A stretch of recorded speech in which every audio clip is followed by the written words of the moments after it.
ওই ওপরওয়ালার যদি পাইতাম না, তাহলে জিজ্ঞেস করতাম, মানুষ বানাইছো ঠিক আছে, মেয়ে মানুষ কেন বানাইছো?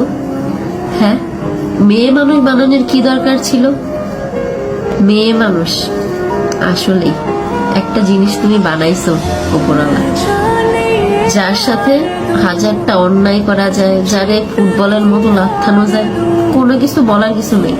মানুষ তো এমনও বলে যে মেয়ে মানুষ জন্ম নিলে নাকি মাটি কাইপা ওঠে, যে মেয়ে মানুষ জন্ম নিচ্ছে মাটিতেও নাকি ভয় পায়।